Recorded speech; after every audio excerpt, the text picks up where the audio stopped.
What is going on, guys? Welcome back to another video, and we have a pretty fun one today. I'm going to be counting down my top 10 NHL forward duos this season who have been the best 1-2 punches in the entire league. And for this, there is going to be some minimum criteria. These guys have all played at least 150 minutes of even strength 5-on-5 time together. So there's going to be some people that you think might be snubs. For example, McDavid and Draisaitl have not met that criteria. They're not going to be on it. Eichel and Stone as well have not been playing on the same line. So those guys aren't on it. Don't come in the comment section and scream about them. They're not going to be on it. So without further ado, I'm going to do some honorable mentions. Up first, Alex DeBrincat and Dylan Larkin. They started off fantastic. They'd probably be first on the list if I was looking at the first 2-3 weeks of the season, but they have really cooled off recently. Obviously, Dylan Larkin did just get hurt. Still a very, very good duo, but have not had the consistency of some of these other duos.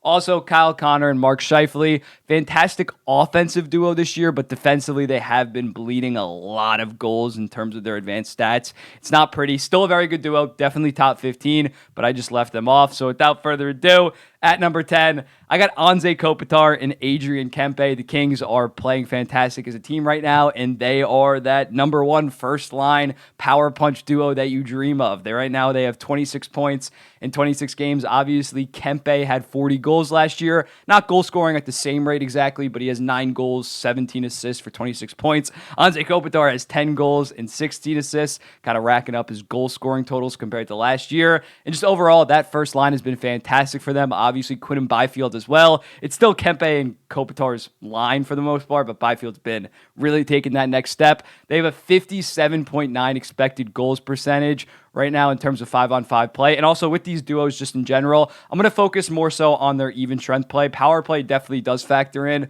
but in terms of a duo, I do value even strength more, how they're dominating compared to power play. And on Kopitar and Kempe have been doing that, 57.9%. And then in terms of just outscoring opponents raw when they're on the ice, they're outscoring opponents right now 15-7. That is an absolutely insane rate. So at number 10, Kopitar and Kempe. At number 9, Jack Hughes and Tyler Toffoli. This is a little bit of a weird one. Kopitar and Kempe, two very, very good elite players. Toffoli's playing good, but it's definitely more so Jack Hughes is playing like a top 3 player in the entire league. Has an argument for maybe the best player in the entire league. He has cooled down a little bit recently. I think he only has 1 point in his last 3 games. He did have that OT winner, but he has 34 in 22 games on the season. He has really taken that next step to being a no doubt top 10 player, maybe even top 5. And Tyler Toffoli has really fit into a nice role as a sniper on that team. Timo Meier was kind of expected to be that. That really hasn't been the case. Right now, Toffoli has 12 goals in 27 games. I think he's going to get to like at least 35 with pretty ease. So Jack Hughes has been fantastic. Tyler Toffoli has been a much appreciated piece in New Jersey. Again, it's not the most balanced duo, but still, Jack Hughes has been playing so fantastic. At number 8, Marner and Matthews. Similarly, Mitch Marner has not really been exactly himself. This is a duo that has been consistently like top 5 the last 3 years for the most part. Mitch Marner hasn't really been himself, but even by that, he still has 29 points in 26 games. But Austin Matthews has been carrying that first line of the Toronto Maple Leafs in this duo on the whole. 21 goals in 29 games. And also these guys are pretty reliable two-way players. It's not an all-offense line. We obviously have seen Mitch Marner be a Selke finalist last year. Austin Matthews has proved to be pretty defensively reliable. So just overall, I think they're only going to rise on this list. You could honestly put Tavares and Nylander also on this list on the whole. But right now I have Matthews just because he's goal scoring at such a high rate. And Marner still is that reliable two-way player that I thought I'd have them at number 8. At number 7, Pasta and Marchand. Pasta obviously playing fantastic. 16 goals, 23 assists for 39 points in 27 games. He has picked up fully where he left off as a top 5 forward, top 5 player in the entire league. Obviously last year with 60 goals and 51 assists for 111 points. So just when looking at them, it's just such, we were robbed of this duo last year in terms of the Czechia line was formed with Zack and Krejci in terms of Pasternak. So now they are fully back. They are playing together instead of Bergeron and Marchand.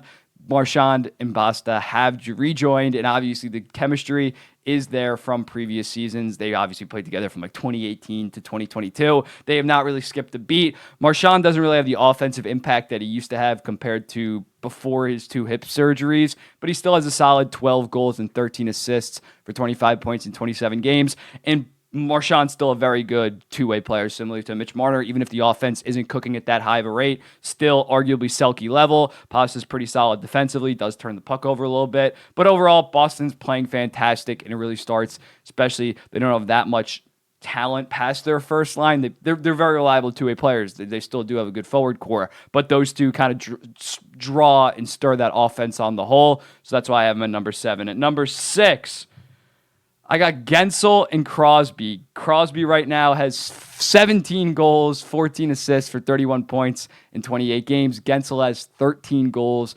19 assists for 32 points. They are actually number 2 and number 3 in expected goals in the entire NHL, only behind Austin Matthews.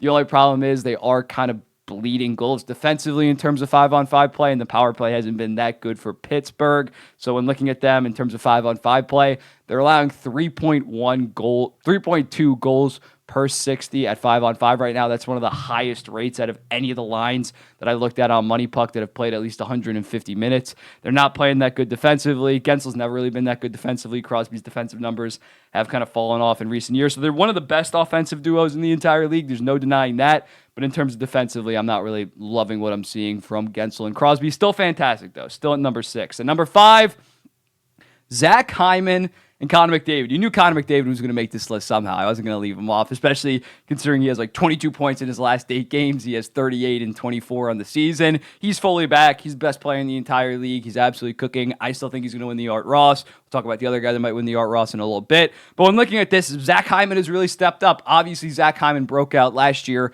when he was point per game. I think he had, like 84 points. He's goal scoring at an incredible rate right now. Right now, he has 16 goals in 25 games. He's on pace for 52 goals. And overall, they're just such an interesting duo. Obviously, McDavid and Draisaitl are the main duo, but when they have to play them together, they obviously have not played a ton together this year. But Hyman and McDavid complement each other so well. McDavid, that speedy, skilled winger that can do it all. And then Hyman, just that net front presence that can clean up after McDavid, clear up space for McDavid. It works so well, and it's a main reason, although the Oilers did struggle at the gate, why they are cooking right now and they're playing at a high level. You don't need to put Draisaitl with McDavid because Hyman can be an elite first liner for this Edmonton team. He has really taken that next step this year after taking a step last year as well. So overall, that duo has been fantastic. Hyman maybe isn't as good as some of the other guys on this list, but McDavid is the best player in the league. It's similar to a Jack Hughes, why Toffoli and him are on it. Hyman and McDavid, very good duo. At number 4, I got Kucherov in points. Some people might want them higher because obviously Kucherov, 19 goals, 28 assists, 47 points, leading the entire NHL. And point a little bit less, a little bit underwhelming, 13 by his compared to Kucherov, obviously 13 goals, 19 assists for 32 points in 30 games. They're great offensively. Their defensive numbers have not really been like in terms of Braden Point like they've been in previous years. Kucherov doesn't really play a ton of defense, but offensively they've been great. It's weird. The roles have kind of switched with this duo. Last year it was Braden Point shoots the puck all the time, gets to 50 goals. Kucherov just racks up. Kucherov had like 30 goals last year. He's already like 2/3 of the way to that. But this year, Kucherov has been far more offensively aggressive. He's shooting 4.7 shots on goal per game. Compare that to last year, it was only 3.3. So offensively, arguably the number 1 duo on this list, probably next to number 2 when thinking about the team that I have, the duo that I have at number 1. But it's been fantastic, just not really that elite defensive role that I would maybe like to see more in a duo. For example, the other duo that I have at number 3, sticking in the state of Florida, I got Reinhart and Barkov. I know I might get some shit for this because neither of them have gaudy point totals like Nikita Kucherov, but they've still been absolutely killing it. You look at Sam Reinhart, he has 17 goals, 20 assists for 37 points in 28 games. He's going to get plus north of $9 million this summer. He's fantastic defensively. And then Barkov, only 10 goals, 18 assists for 28 points in 27 games. But he's the Selke favorite right now. This duo is so fantastic defensively in terms of the line that they formed with Evan Rodriguez right now has been arguably the best line in all of hockey. Right now, they're outscoring opponents in 5-on-5, 19-3. 19-3. That's like 87%. Yeah, it's like 87% thinking about doing the math right now. And in terms of just expected goals, it's also insanely impressive. It's at 65%, which was the most out of any line that played over 155 minutes. This line has been fantastic. This line has been that defensive line that has really taken their game to another level in terms of Sam Reinhart from an offensive standpoint. Barkov's arguably having his best defensive season, and that's saying something because the guy has won the goddamn Selke before. But overall, I think this probably is the most underrated duo in the entire NHL, and I will back them throughout. Back to more of an offensive duo. Out of nowhere, if you told me that I'd had JT Miller and Brock Boeser at number 2 duo in the entire NHL, I'd say you're joking. But Brock Boeser obviously leads the entire NHL in goals right now with 21 and 14 assists for 35 points. Has fully found his confidence. Similar to Kucherov, he's shooting more. And he's finding the back of the net a ton more. It's not sustainable. He's not going to score legitimately like 60 goals, but he's probably going to cruise to 50. Right now, he's 4th in the entire NHL in expected goals. And the main reason why is because JT Miller's setting him up so well. JT Miller has 15 goals, 27 assists for 42 points, which is second only to Nikita Kucherov. After kind of a down year from both, Miller only had 82 points last year after 99 the season before. Boeser only had 55 points in 77 games last year. They've really taken their game to another level. Do I think it's sustainable per se? No, because the Canucks are on the whole have been shooting an insane amount for the most part and getting fantastic goaltending. But right now, I think objectively, this probably is second, maybe even the best duo in the entire NHL. But at number 1, I'm sticking to something kind of basic because they are absolutely cooking, but in the past they have been the best duo that plays on a consistent basis together. McKinnon and Rantanen. McKinnon has 12 goals, 29 assists, 41 points, which is 3rd in the entire NHL. Rantanen has 14 goals, 23 assists, 37 points. Right now, their line with Valeri Nichushkin is arguably, I'd put it up with the Rodriguez one, probably the best line in all of hockey. Them two, Nichushkin. Right now they have a 56% expected goals percentage, 62% actual goals percentage. And obviously when looking at this, you look at the track record of these two guys. McKinnon had 110 last year in goddamn 71 games. Rantanen had 55 and 50. It is just the perfect blend of the speedy beast McKinnon, so fast, such a great playmaker. Then you have the Moose and Mikko Rantanen that is just a 6'4" unit that skates fantastic as well and has all the skill in the world with a disgusting shot. I think they are this season the best duo, and coming into the season who consistently plays together, they probably were expected to be the best duo, but I could definitely see you making a case for a Boeser and Miller, for I'd even say Reinhart and Barkov, for Kucherov and Point. But overall, that's my list. At number 1, McKinnon and Rantanen. At number 2, Boeser and Miller. At number 3, Reinhart and Barkov. At number 4, Point and Kucherov. Number 5, Hyman and McDavid. 6, Gensel and Crosby. 7, Pasta and Marchand.